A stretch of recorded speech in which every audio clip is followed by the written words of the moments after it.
Hello and welcome to Not Movie Hacks, where we talk about movies and TV shows that we see or that we want to talk about, and where our videos for the first half or first portion are going to be non-spoilers, and the second portion is spoiler section.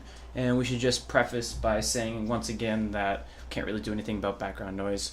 Shitty mics, shitty setup, shitty area. If you've watched our videos before, Shitty walls. shitty walls. Yeah, you know the situation. So this is Tyler. And this is Matt. And 2 days ago, we're recording this on Sunday and be out on Sunday. 2 days ago on Friday, we saw Kingsman: The Golden Circle, the new Kingsman movie that came out. Yep. So that was really awkward. That was like a really awkward break. All right. So Matt is leading the discussion. He has a bunch of outline notes to talk about. So where do you want to start? So when we first came out of the movie, we were pretty ecstatic. I was wondering if after like the initial break from the movie, have your opinions changed at all about it? The not really.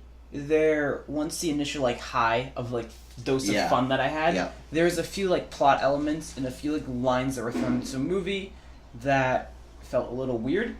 The movie I still love. We both, I'm pretty sure, really adore this movie. It was a great movie. Yeah, so... We don't understand why it only has like a 50% Rotten Tomatoes. Yeah, but... It doesn't make any sense. Yeah, it's stupid, but a lot of this stuff, like a lot of the like things that just feel out of place, could be the fact that apparently Matthew Vaughn's first cut of the movie was 3.5 hours long. Jeez. So that could have been it, but other than that, it's still a really fun movie, so no, thoughts really haven't changed on it that much. Okay, so...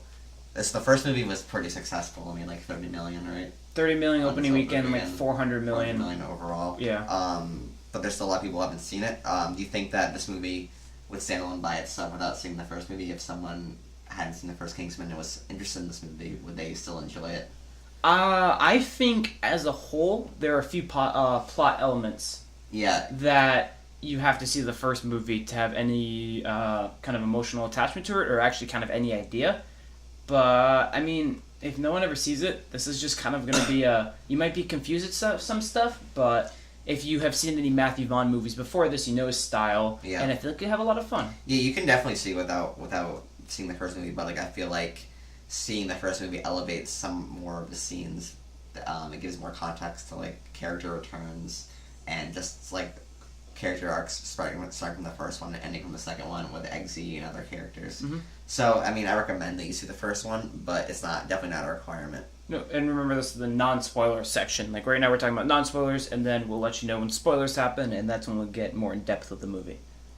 So a common trope with sequels is that you need to do it bigger and better than the last one. Do you think that the story works overall, or do you think it's too over the top, or just right for the tone the movie's trying to set? Well, with the universe that is Kingsman, it's very much a satire parody, kind of poking fun at like the spy genre. The first movie was especially that, making fun, or not making fun, but like a spin on the James Bond types. Yeah. And since that was the first movie, and there were a lot of lines with the Valentine, the villain, he was like a big spy movie fan. Yeah.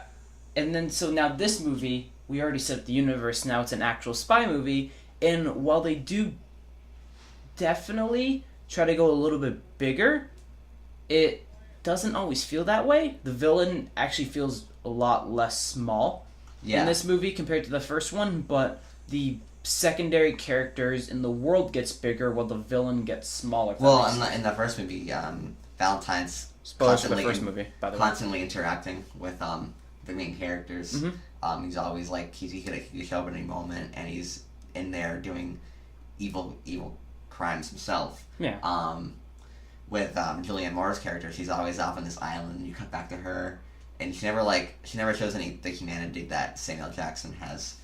She never really feels like that's her thing. Is she just to be like this like nostalgia 50s girl with like the way she acts and supposed to like contradict what she does. Like she's a psycho murderer, but she's always so cheerful.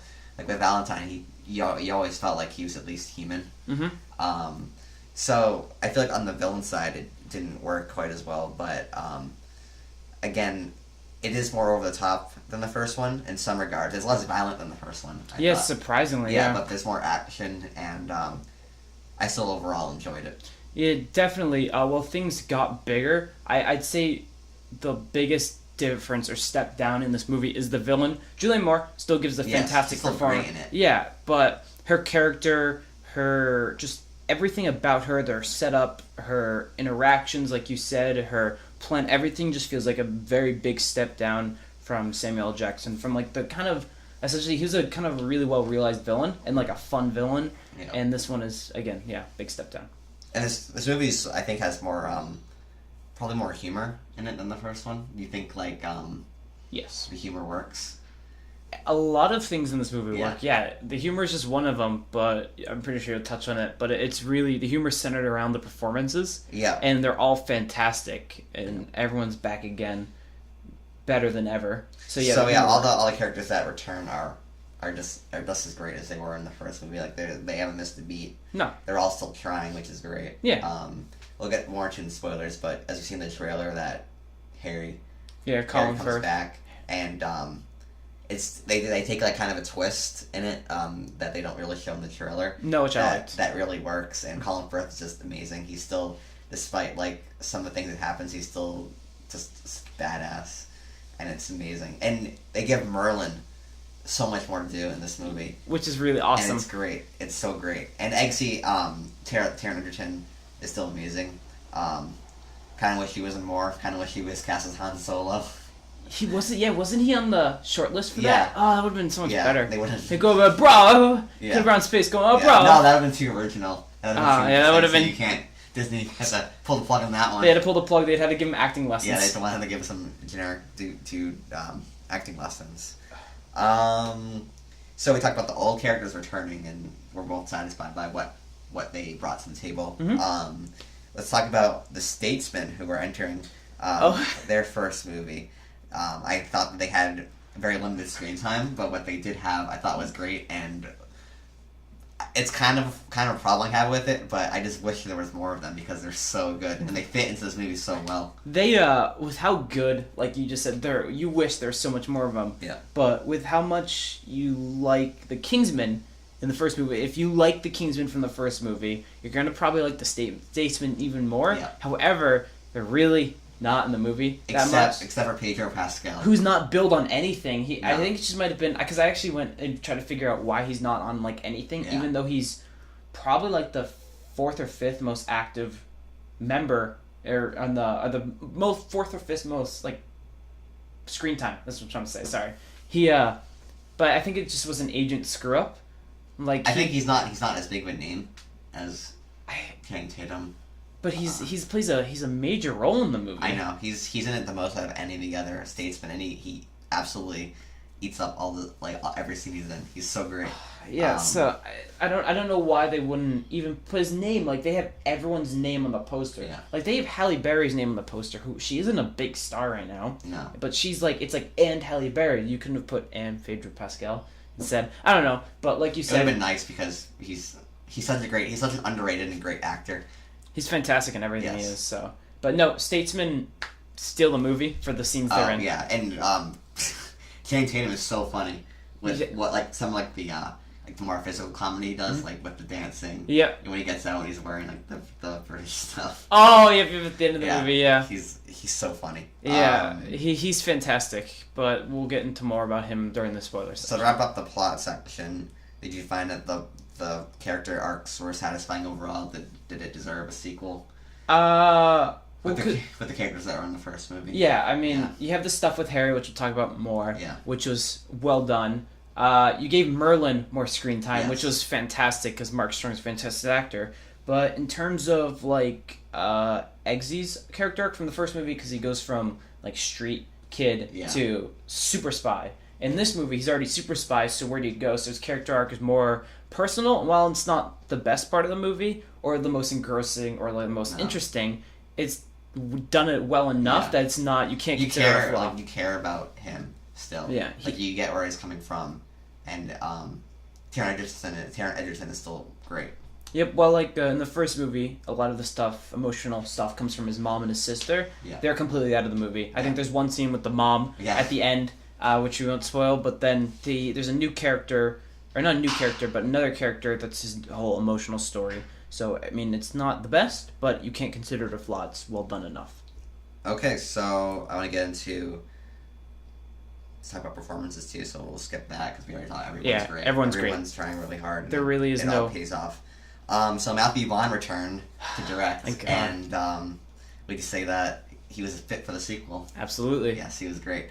I think that maybe sometimes, because they take a lot of the actions taken in the style of the church fight, the Freebird church fight in the first movie. So, like, I mean, I guess I would have liked it if there was more variety in the way the action was filmed. Especially that first car fight really felt kind of like video gamey. Yeah. Like you get there's a lot of CGI in that first fight, and I was like, ugh. I mean, there's a lot of practical stuff used, like Pedro Pascal's gunfight, the bar fight. The bar fight's awesome. The end fight's great. Yeah. Just that first scene was very. It felt very. It was very animated, very video gamey, and a lot of the fight scenes are filmed exactly like the way the Freebird fight was filmed in that first movie. So like, I would have liked some swooping takes, kind of like gritty, very fast moving. It's all edited to make it look like one shot, but like continuous shot. So like one long shot, cut, another long shot, but it's all sweeping motion, so the camera keeps going. But I'm in agreement with you on the first scene, the first car, because the movie starts off immediately. The movie starts off action scene and it keeps going. But the first action scene's a little jarring because, like you said, it's if you guys have seen King Arthur, the King Arthur movie, which no one saw, let's be honest. But the final fight in that movie feels like a video game cutscene. Yeah. And that's what the first fight of this movie felt like. Yes. And it was jarring. It was still fun. But it's a little jarring. It was distracting when you saw like a giant close up on a CGI face. Yeah, and you're just like, you know that Vaughn is talented enough to do it with practical effects, and we've seen it like with movies like The Raid 2, Mad Max. Like there's really no excuse to film car scenes like that. Even if you're going for the more over the top feel, like you can still. Which the movie is, but... Yeah, you can still add CGI, but it's more sparingly. Less obvious. This is a very... Like, they do eventually tone it down. The first scene is probably one of the most CGI-heavy scenes in the entire movie. Yes. And it's just odd a little bit.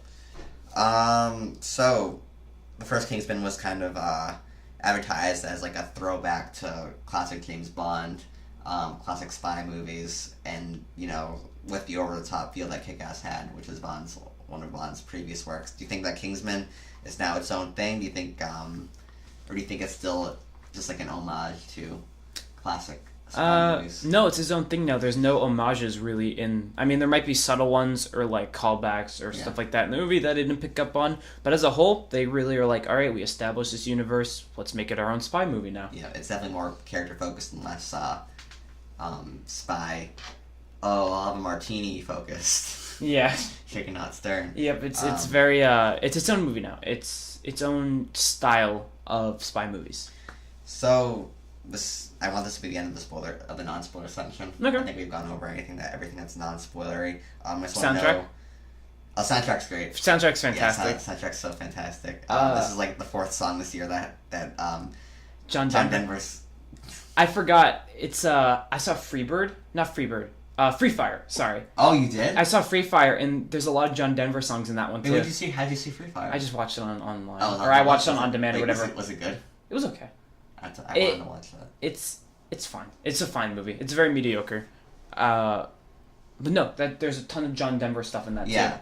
John Denver has been in a ton of movies. Like, this specific year, John Denver's been in a ton of movies. It's the year, in a lot of, I mean...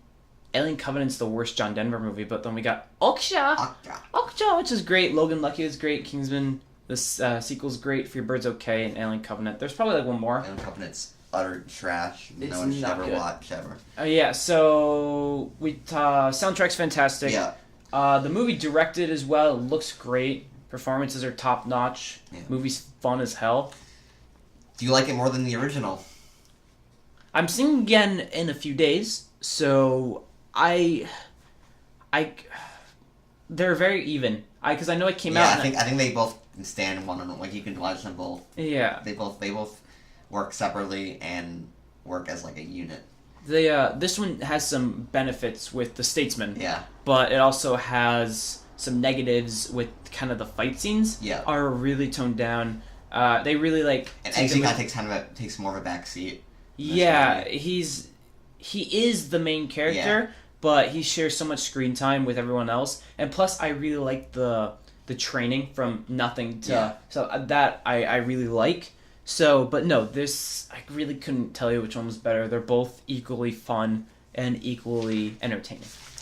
And now it's time for the... Do you want to... Is it time to... Wait, do you recommend the movie? Yeah. Recommend the movie? Of course. Kingsman. Kingsman the Gold Gold Rotten Tomatoes, because I don't know why they don't like this movie. It's really, really fun. It's... I mean, Logan Lucky was a really fun movie. Yeah. But this is probably... I had a smile on my face from the beginning to the end. And it did not feel its 2.5 hours length. No, the movie's 2 hours and 21 minutes long, and it is... It doesn't feel like it. You have fun. All right, Matt's stretching and yawning. That's good recording. Good professionalism. I yawned away from the mic. It's good professionalism, though. You bringing it up is less professional than me professionally going away from the mic. No, you should never yawn. I hate you. All right. Okay. Do this. Spoiler section. All right. Click out now if you haven't seen Kingsman or you don't care about spoilers. Spoilers. All right, you've been warned. Spoilers. Now we're gonna talk about spoilers.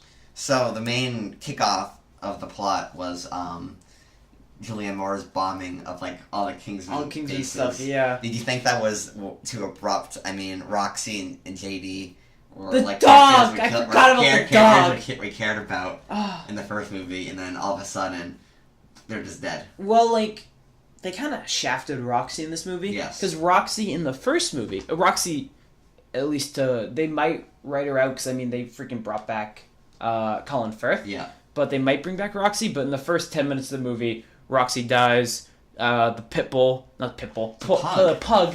I'm an idiot. From the first movie dies. Eggsy's black friend dies. A lot of the Kingsmen die. I'm just going off the list. Julianne Moore bombs them all. Everyone dies, and then they're left with no one. Yeah. So I mean, I like it. I like the feeling. I mean, it was a little abrupt because it happens within the first 10 minutes of the movie, but I like the idea of we have nothing. How do we get back? How do we get revenge or whatever? I mean, it would be nice to have a scene with Roxy and Eggsy. Mm-hmm. To be like, maybe if they had a mission together or something, like in the beginning. Just like reintroduce the character, just like you cared a little bit more when she died. Yeah. I mean, like, she was the one who won the Kingsman contest, like the Kingsman she's trial. Lancelot, yeah. Yeah. And just like killing her off was kind of abrupt, and then JD was just an important part of who Eggsy was and how it kind of mirrored Harry's relationship with his dog, and like how they both didn't want to kill it, and things like that. Yeah, I know. I mean, it was a little abrupt. Yeah. But I didn't think. I mean, you're right about the Roxy stuff. I mean, it was kind of like, well, she was such a big part of the last movie, and they kill her off within 10 minutes. Who knows? They might bring her back because she might be the new Merlin. Because, spoiler alert, Mark Strong... You don't see her die. Oh, yeah, spoiler alert, Mark Strong. Yeah, Mark Strong, Merlin dies in the best way, but also really sad way. If you love... Take Me Home, Country Road, the John Denver... And you love Merlin's character, you should not watch this movie. Yeah, they kind of... If anything, I was more a little, like, iffy about the whole Merlin death. I wasn't a big fan of that. Of him dying? Yeah, I like the send-off. And I like the way he went out, but just looking back on it, it's like, did they really need to do that? No, they kind of didn't. I mean, it wasn't like it was a gut punch, but it didn't feel necessary for the plot to continue. Like they were already going to go to the base and attack the base. And, like if he died, and they're like this time, it's our we got to do it for Merlin. And they don't really bring it up after he dies. Eggsy brings it up when he kills because in this movie, how in the first movie you had Valentine and then the blade wearing the skate gazelle. Is that her name? In this movie, it's Julianne Moore's character Poppy with the guy who came in third at the Kingsman trial. Yeah, the last one year. that, The British man. Well, they're all British. They're all British. It's Charlie, I'm pretty sure, right? Yeah, Charlie? he was the one that allied himself with Valentine. He gets tased in the face, and that's why his bomb doesn't go up in his brain. It blows off his arm, so he has a robot arm. So no, Eggsy rips off his arm. No. Yeah. No. How he gets the robot arm? Yeah. He doesn't rip it off. Are you sure? But in the movie, they say how because Eggsy tased him. Yeah. And that caused the thing in his head to short circuit. So instead of blowing up his head, it just blew off his arm. They have a back scene with it where they show him getting up with his arm completely off and he's completely dazed. I thought his arm was already off by the time he was knocked out. No. I promise you. Okay. Idiot. Whatever you say. So, what were we talking about? How you don't understand how the plot of Kingsman 2. I hate you. Yeah, so Merlin... yes, I was definitely... wasn't super necessary. No, I didn't feel it was necessary. I felt like it was well done. It was well done, and Mark Strong's obviously a fantastic actor. Yeah. He can pull up any scene that he wants And to. he has amazing singing voice, too. Yes. He goes out singing Take Me Home, Country Road on a Mine, blows up about 4 guys, and then they go and wipe out the base and everything. And so, do you have any more stuff for spoiler stuff? Yeah, I have a ton. Alright. So, like, this movie has a lot of action. It's very fun, very funny, distracting. But did the story make sense? Like, there's a lot of destination hopping. Like, they go to different countries. So this I can't tell if it's really simple. If they're just like, we know where this, like, how they find the base in Italy. Like, I was so confused by, like, how they found things. So, this is, like, this is where I think Matthew Vaughn's 3.5-hour cut solves things. Yes. Because remember, there's a line in the movie where Halle Berry goes, like, I keep trying to be a statesman, but Pedro Pascal keeps voting me down for some reason, or he's Agent Whiskey, and then they never bring it up again. Yeah. They're just like, where did that come from? Why won't he do that? Why won't he do this? Is it something else? And it's never brought up again, and they're in a scene together, and there's never any conflict. So anything where, because there was a lot of, like, jumping from here to here to here to here. Well, how'd they do that? Well, how did they find out that? I feel like it's just done in the editing. I feel like there's another hour of the movie that was on the table and they filmed, and yet he wanted to put in the movie, but he had to cut. So I feel like a lot of the stuff is in that. So I can understand being confused, but I mean, when you have a 3.5-hour long movie and you have to cut it down I would probably to need to watch again because, like, just like the way they found things felt really simple to me. Yeah. And it was just like, oh, they have a base in Vienna for no reason. I mean, not in Vienna, in Italy for no reason. Oh, yeah. And then, because Poppy's like, I'm in a secure location, no one can find me, and then they just find They just find her. Yeah. So now I want to talk about probably the most exciting thing for me going into the movie, the return of Colin Firth as Harry. He is... If you like Colin Firth in the first movie, you're going to like him even more. So... The way they do it in the movie, it's like a headshot thing. Like, what is it? It's like a gel, and it restores. It like restore. It just temporarily saves like your brain, right? So basically, it's a deus machina for writing out death. Yes. So basically, I'm pretty sure it's if you get shot in the head, it's something that keeps the brain active and then. Preserves it, and then they go back and they can bring back the tissue that was destroyed, and then you're all back to normal. But what happens with it, a side effect, is retrograde amnesia. Yeah. And so for the first hour of the movie, maybe a little bit less, maybe like 45 minutes, because Colin Firth, he's kind of just thrown back into it like a half an hour into the movie. Like Kingsman, everything blows up, then they go to Statesman, and then they're at Statesman for like a few minutes, and then Colin Firth's like, and then they just show him, and everyone's like, "Oh shit!" Like, there's no like Colin Firth was such a their Harry was such a mentor to Eggsy. Yeah. And then Eggsy sees his friend who's been dead for like a year, and just out of sudden, and he's just like, "Oh shit!" And then that's it. There's no. And no one ever, especially in the first one, like no one ever brings up like, should someone grab Harry's body? Yeah. No. This beloved Kingsman's body. No, it's there's a few.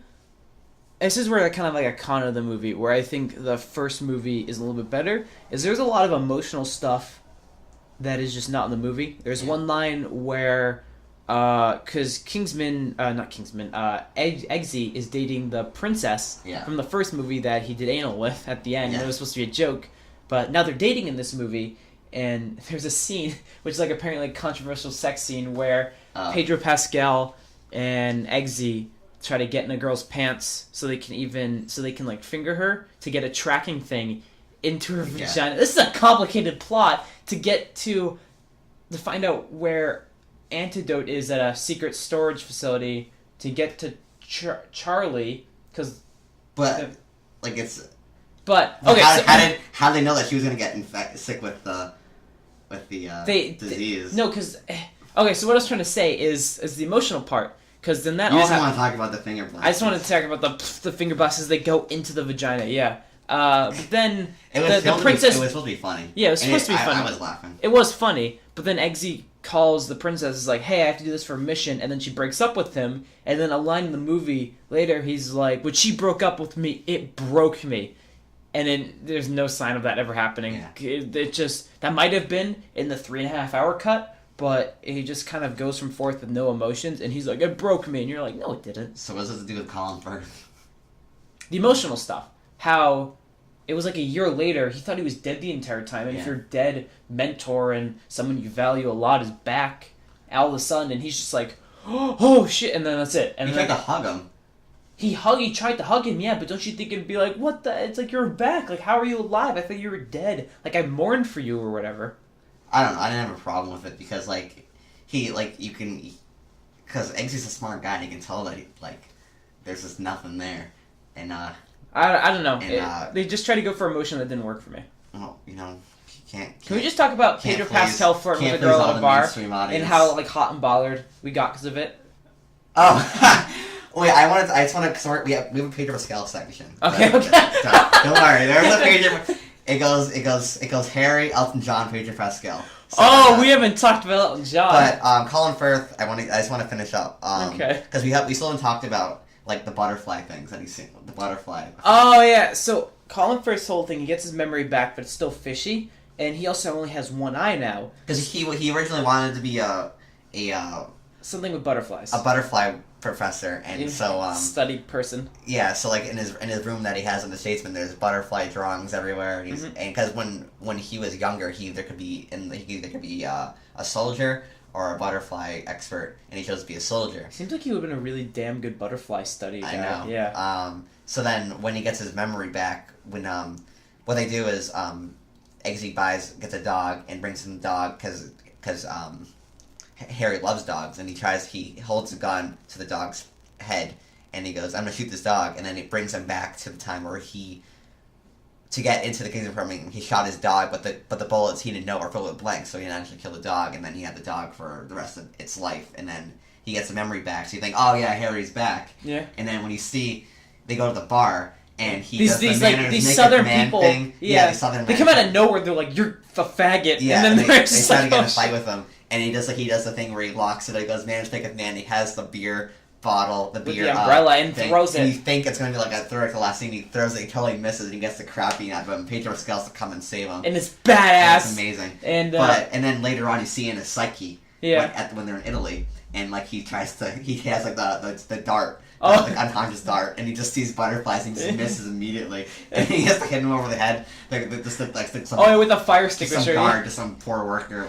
Yeah, they do a really interesting thing with him where he's restarted and rebooted, but not 100%. Yeah. He has to readapt to only one eye now, and he's still going through flashes where he sees butterflies, like you said, and it's played for comedy, and it's done really well. He doesn't he's still his character. Yeah, but he's just why me? Yeah, but he just Colin Firth has such a way of making facial making face he's such a confused actor. Gestures, but in the sense of his really awesome character in the first movie.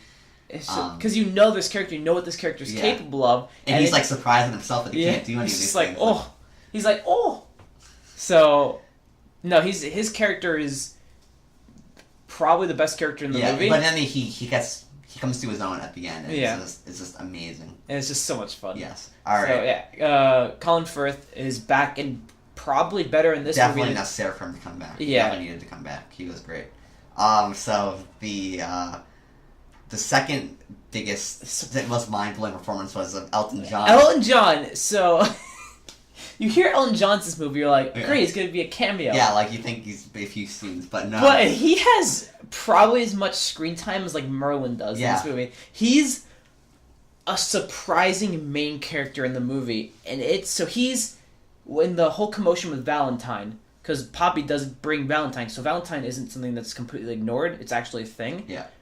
So she's like, well, in this all confusion, why wouldn't I steal a celebrity? So she captures Elton John and like brings him to her base and forces him to play, and Elton John was the funniest thing in this entire movie. You can just tell that he's having so much fun. Oh my god!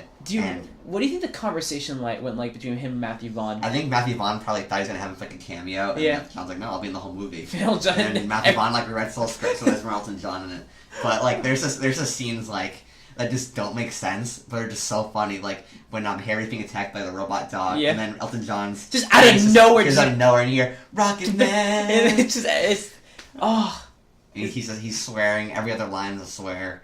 And there's a scene where he spin roundhouse kicks in the mid-air in a rainbow costume, a fluffy rainbow costume, knocks out 3 people, and then it's just like, fuck you. Yeah. Fuck you. I'll fuck you up or whatever. And Elton John is just so funny. And the Rocket Man part is just, because it's out of nowhere, you're like, shit, Harry's fighting a mechanical dog. Because for some reason, it was just insanely entertaining that Colin Firth is fighting 2 mechanical dogs. Yeah. Which, by the way, apparently both the dogs were named Benny and Jet. Oh, really? Yeah. So I was like, oh, that's funny. But then, out of nowhere, and it's just Rocket Man, and it's amazing. He's great. He's not distractingly bad. Like, he's good. No, like, he's not distracting. He's not distracting at all. No, which I think works surprisingly well because Matthew Vaughn's style is over the top. Yeah. So when you see Elton John doing all this stuff, it feels like it gels well with what's going on. Like it makes sense. Like it's not like that's Elton John. For them, like it's like that's kind of weird. Yeah, it surprisingly melds and comes together really well, and because when you have a scene where Elton John and Colin Firth bowling ball smash a robot dog together, you're like, that was really cool. It doesn't feel out of the normal. Nothing Elton John does, and he doesn't distract it. No, he's probably one of my favorite parts of the entire movie.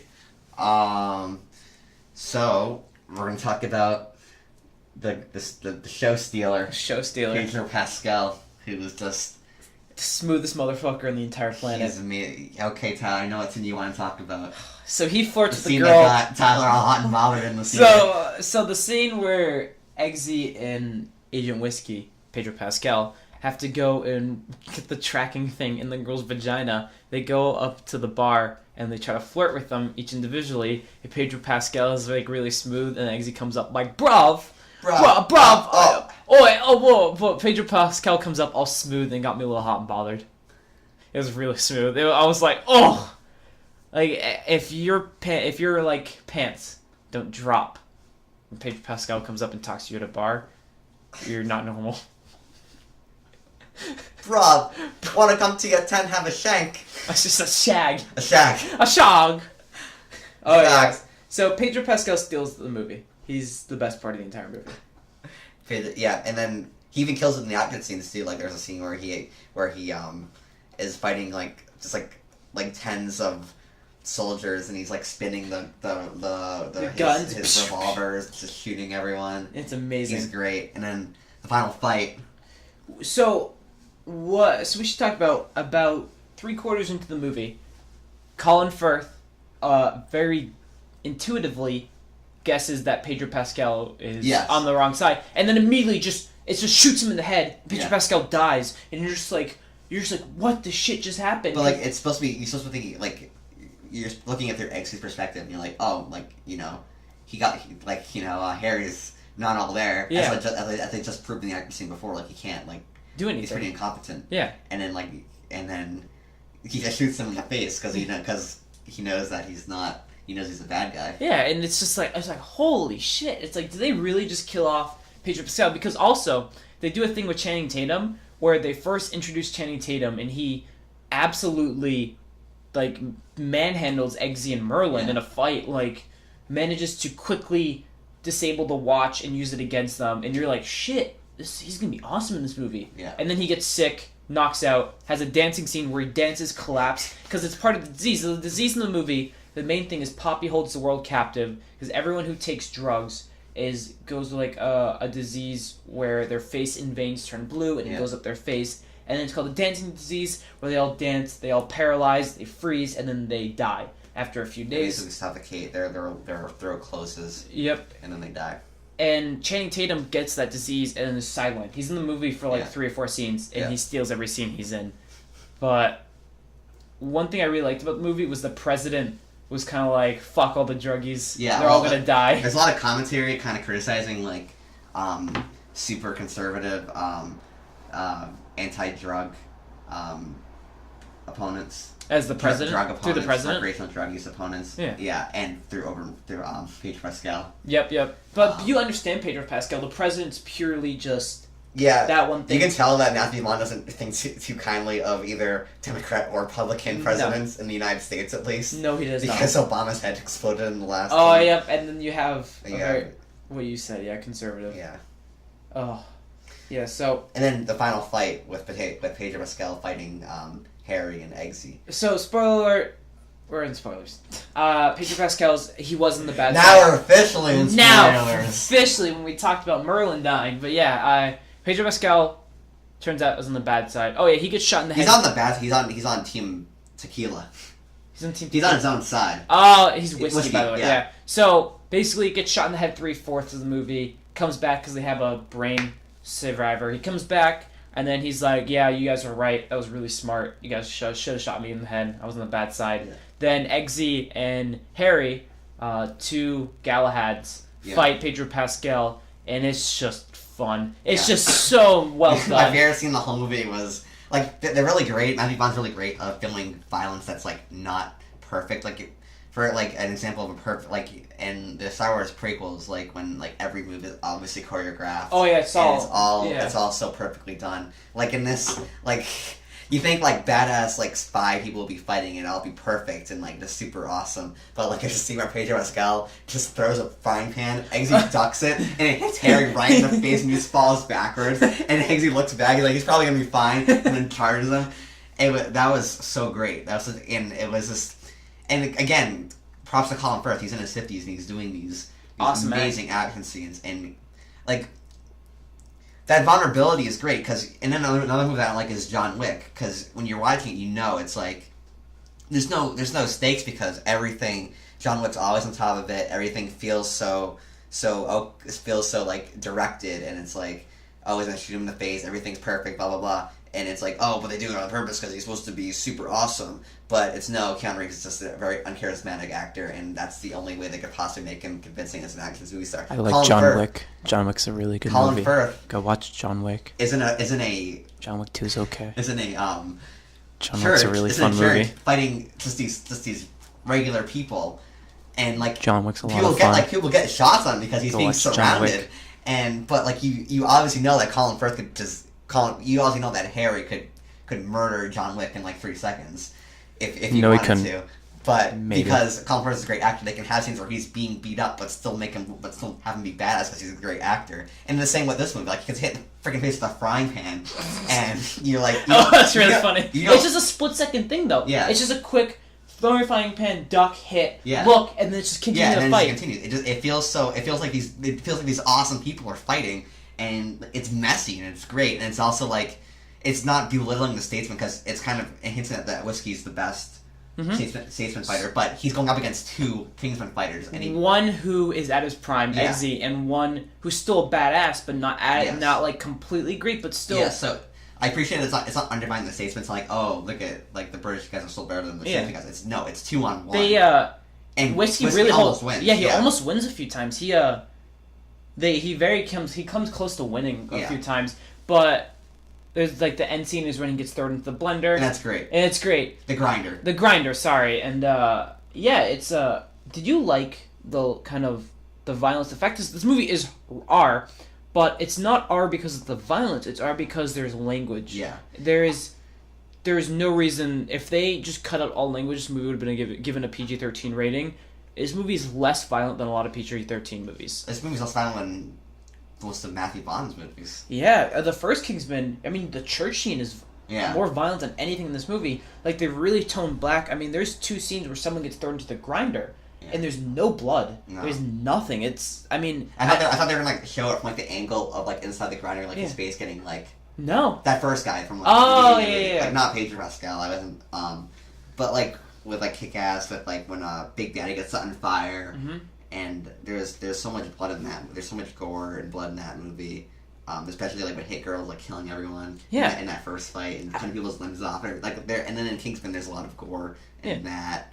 But this one, I can't. It's not really a big fault, but it was just kind of odd. They really toned it down. I missed that a little bit. I feel like that was kind of it needed that that little.